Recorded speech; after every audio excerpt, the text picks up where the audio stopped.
Hey there, Agile adventurer. Just a quick question. What if, for the price of a fancy coffee or half a pizza, you could unlock over 700 hours of the best Agile content on the planet? That's audio, video, e-courses, books, presentations, all that you can think of. But you can also join live calls with world-class practitioners and hang out in a flame war-free and AI slop-clean Slack with the sharpest minds in the game. Oh, and yes, you get direct access to me, Vasco, your Scrum Master Toolbox podcast. No, this is not a drill. It's the Scrum Master Toolbox membership. And it's your unfair advantage in the Agile world. So if you want to know more, go check out scrummastertoolbox.org/membership. That's scrummastertoolbox.org/membership. And check out all the goodies we have for you. Do it now.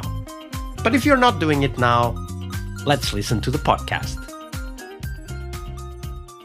Hello, everybody. Welcome to our Wednesday, the coaching and challenge conversation this week with Nigel Baker. Hey, Nigel, welcome back. Thanks for having me again. Absolutely. So yesterday we were talking a lot about coaching, and I think it serves us well to actually model it, practice it live here on the show so that people can hear how it feels like and potentially learn from it as well. For that, we need a challenge. So Nigel, what might be a big challenge that you're facing right now that we could explore together? Oh, a big challenge to explore together. That's an interesting one. I've got the biggest challenge to explore together, but the phrase itself is a challenge and loaded. So I need to pull out, and again, if you're listening, I'm pulling out the famous air quotes, of two fingers, which is the death of Agile. Very good. Air quotes, air quotes. So what does the death of Agile mean in your context, Nigel? But this is fascinating because already, if we listen to people in Agile social media, Agile is dead, Agile's alive, Agile's dying, Agile's a zombie between life and death, depending on what they're selling, right? But what is happening is there is a contraction on the popularity of Agile values, principles, frameworks, and methods, right? Now, why that's happening is interesting, I think. Okay, so the first thing that jumps to me is that you focused on the decline in popularity. So I want to first try to define that. And I have an idea of what popularity would mean, but what does it mean for you, Nigel? Yeah, because this has been, I think, a big mistake made in the Agile space, which has confused popularity, i.e. the amount of people saying they're doing Agile, with popularity, the amount of people liking what they're doing. Okay. And those two have been disconnected. So the great example for me in the world of work is Jira, the Atlassian tool Jira, right? Which is incredibly popular in terms of subscriber numbers, incredibly popular, multi-billion-dollar business. But in terms of actual people saying, do you know what? I really like this Jira tool, is much, much lower. Okay. And of course, Jira is just a tool, so it's only a side conversation here. But that's been happening, I feel, a lot with things like the Scaled Agile Framework, a method that is, no offense to SAFe, it's neither scaled nor agile nor a framework. It's like the Holy Roman Empire wasn't holy, wasn't Roman, and wasn't an empire.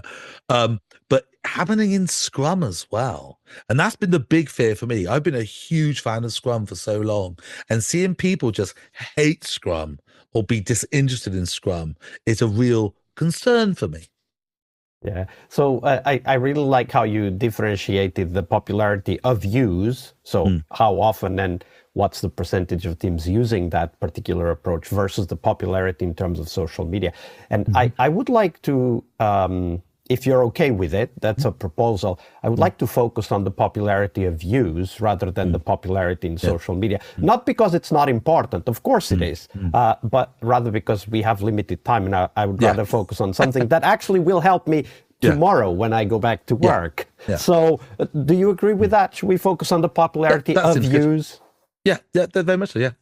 So my own observation is that the popularity of use, specifically of Scrum, has had challenges for many years. In fact, for more than a decade. I remember working in a German company where we were explicitly forbidden to say that we were doing Scrum, even though we were doing Scrum, for whatever reason. I have no idea. Looking back in retrospect, I think it was actually a good thing that they forbid us to use Scrum, because first of all, it brought Scrum to become a rebel thing to do, which we were all doing, and that made it even more interesting to do. And then also because it allowed us to customize it to our reality without any shame of not doing Scrum. Yeah. So there were like two aspects that were very positive.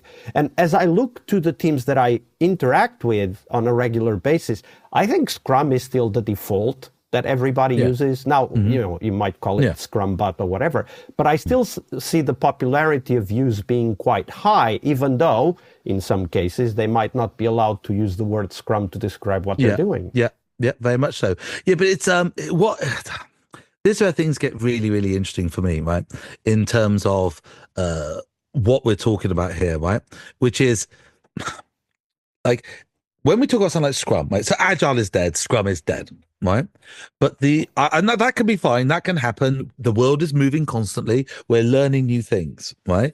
But people aren't coming up with alternatives, right?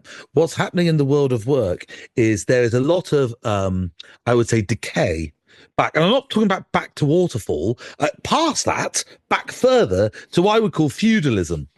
Like the idea that, you know what, I'm a great man. And by the way, it's always a man, isn't it? I'm a great man. I have a great vision. All you need to do is do what I say and we'll be greatly successful. You know, I am, and this sort of tech bro-esque, you know, like Aaron Rand thinking of like, we need a few great people to follow and then the developers just do what they say.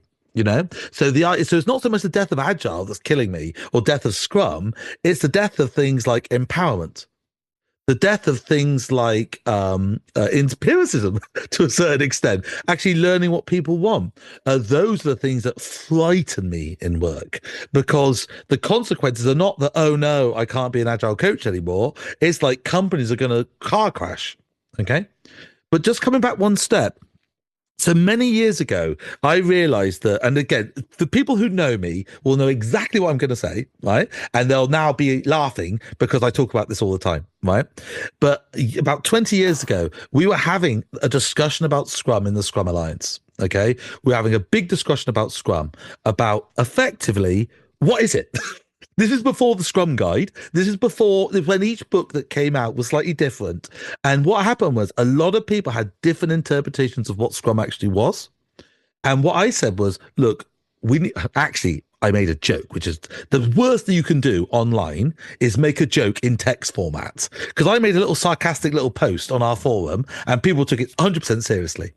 Because I came up with a joke, which has killed me for the last 20 years, called the Nigel scale. Well, I said, okay, right, you need to use the Nigel scale. I've been using it for decades. I made it up on the spot. But I said, the Nigel scale's this. It's a lens to look at Scrum. There are three aspects to Scrum. There is Nigel scale 1. This is things that are actually Scrum. These are core practices, things that, and this is the key thing, things that if you don't do them, things break. So these like high, what they were calling Cynefin, like a scaffold or something, like the hygiene stuff to make stuff happen. So the example I've used for decades is a surgeon disinfects their hands before surgery. This isn't an option. This isn't like a nice to have. This isn't like, oh, context is king. Sometimes I'll wash, sometimes I won't. It's like, no, shut up. Like you disinfect your hands or you kill your patients. There is that, and that's what Scrum is trying to be. Scrum is trying to be the absolute, irreducible, fundamental core of what needs to happen in product development. Most of what people complain about in Scrum is Nigel Scale 2, which is good practices you could do in Scrum, but they're not Scrum. So story points. Everyone's cursing story points at the moment. Velocity, standing up in a daily scrum, even. Like these are all things that you could do, but they're not part of Scrum because they're contextual. You know, you may do them, you may not. They have a life cycle. Sometimes they work, sometimes they don't, sometimes they decay, sometimes they evolve. That's really interesting as a coach, right? These are things that you've got to use your mind on, analyze, evolve, experiment. Then you've got Nigel Scale 3, which is just bad ideas. And these are like anti-patterns that all of us have tried again and again and again and again, and it never works. And we keep trying and it never works. Like so I'll give a quick, yeah, well, in your word, the word of estimation. But I'll give you a great one, which is normalizing team measurements. Oh yeah. So hey, we're all doing story points, and this is a 1. It's like this is just the juice is not worth the squeeze. Like this doesn't work, and if it did work, doing math with story points. Story points like shouldn't be numbers in the first place. They're just like ABC. They're we'll categories of size or whatever. Yeah, we'll talk about this later. But for me, story points are a doorway to counting. So they're basically micro counting if you think about them. So counting stories like, oh, we've got 5 stories, 5 to do. All story points are is a way to get there by saying, okay, we're micro counting. That's like 2 values, that's 2 bits, that's 3 bits, that's 5 bits, that's 4 bits, until you can get them even sized, right? So it's a doorway technique. It's not bad, it's not good. It's a way to transition to something, right? But again, that's all Nigel Scale 2. Nigel Scale 3 is just stuff that just never works. Never works. And people keep thinking it's going to work and it never works. And so like an example of this is, by the way, for me, is dropping Scrum Masters. So everyone thinks, oh, we don't need a Scrum Master. They're superfluous. They cost money. And then gradually over time, they die with a whimper. And they never know why. They don't even, because it doesn't burn up on day one. They just don't understand. They're on their way, but it's a whimper way, right? Let me put an idea here for your consideration. So first of all, I can understand why such a coherent Nigel scale would be understood as a real post instead of sarcastic post. Yeah. Because there's a lot of truth into that. Yeah. But what I'm thinking is, wait a minute, but Scrum emerged, not just Scrum, XP, my favorite approach, but you know, Scrum is the most popular. Scrum emerged because our software industry was not competent, reliable enough for the economic and social pressures it was facing. It still isn't, I would argue, but let's leave that aside. So there's still the problem of, okay, even if a software company can be successful with, let's call it for just shortening here, crappy practices, there's still a case to say, hey, what if we just continue on improving the practices no matter where we start and eventually develop something better? If we can't do that reliably, Scrum offers a very quick and easy to understand shortcut towards improving how we develop software in multiple teams, one team and then multiple teams. And that's something that I don't see the offers out there. I mean, you said we're going back to feudalism. I appreciate that. In fact, it is happening. But I would say that we are going back to cowboy coding. Which is even worse, which is how at least I got started in the industry and appalled by it because there was no coherence of action. There was no repeatability of process. It was chaos. Yeah, so oh God, where do we go with this? Like for me, so Scrum is a container to evolve your own process. It's not the process. It's the method to get to your process, right? But interestingly for me, there's a downside with Scrum, but it isn't what you think, which is Scrum doesn't come with an installation package. So if Scrum was software, it'll be a real pain to install, right? Because it's got no instruction manual. It's just like, here's the code base, compile it yourself, right? And I do feel what Scrum has missed out on, or the Scrum community has missed out on, the Agile community, is thinking about how to introduce techniques. Now, there's lots of good practices out there. Like a lot of us back in the day, we wouldn't just introduce Scrum.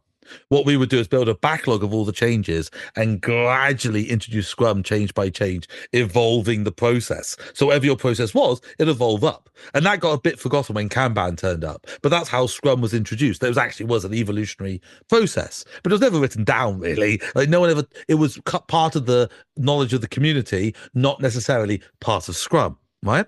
And so this is what gets interesting. Like, if you remember, there used to be real wars between Scrum and Kanban, right? And they've completely disappeared because what happens is over a sufficiently long period of time, Kanban looks like Scrum. and Scrum looks like Kanban, because they just both, like, a lot of Kanbaners are evolving using minimizing work in progress to a very Scrum-esque shape. And a lot of Scrum people are using Scrum to evolve and minimize work in process to get into sort of a continuous flow shape. So there are two different ways to get to the same point. So a lot of that adversarialness in the industry is faded, right? I think we're getting close to that experiment, maybe, for those of us exploring how to perhaps make Scrum more solid and its implementation more reliable. Maybe that idea that you just shared might be good, right? Like, just start with your backlog of changes and go through them one by one, always keeping that backlog up to date based on the feedback you get from your customers, who are the teams, and of course the stakeholders. Yeah, that's what I would do. But make sure you have a vision why. Because a lot of people have been Scrum's been imposed that you will do Scrum. Why? Some boss went on a training course. And so if you always change has to be pull. And so what I always do with any, like, if I was introducing anything to a team, I would say, okay, why do we want this? Like, I don't mean Scrum, like, what's the sense of urgency we have that we need to be doing this? Is it because we have no idea where we're going, or we're completely unreliable, or we are reliable but just overworked? Like, what is the attractor for the team to change its practices, and how can we use these tools and techniques to get them to that better space? Absolutely. That's a real key thing for me. Absolutely. Well, thank you for sharing that with us, Nigel. Thank you. Cheers. All right, I hope you liked this episode. But before you hit next episode, here's the deal. This podcast is powered by people like you, the members who wanted more than just inspiration. They wanted real tools and real connection to people who are practicing Agile every day. We're talking access to over 700 hours of Agile Gold, CTO-level strategy talks, summit keynotes, live workshops, e-courses, deep dive interviews, books, and if you're into no estimates, we got the pioneers of no estimates in those deep dive interviews as well.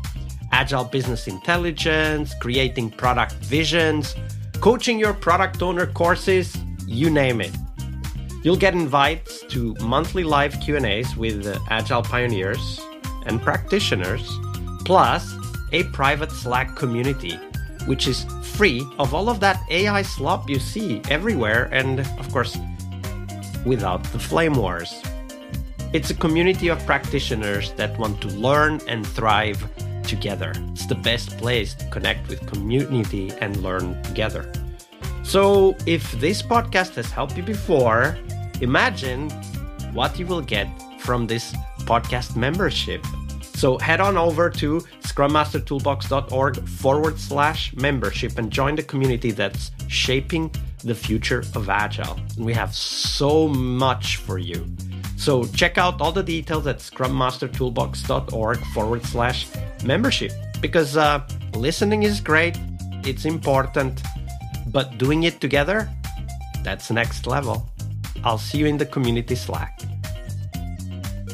We really hope you liked our show. And if you did, why not rate this podcast on Stitcher or iTunes? Share this podcast and let other Scrum Masters know about this valuable resource for their work.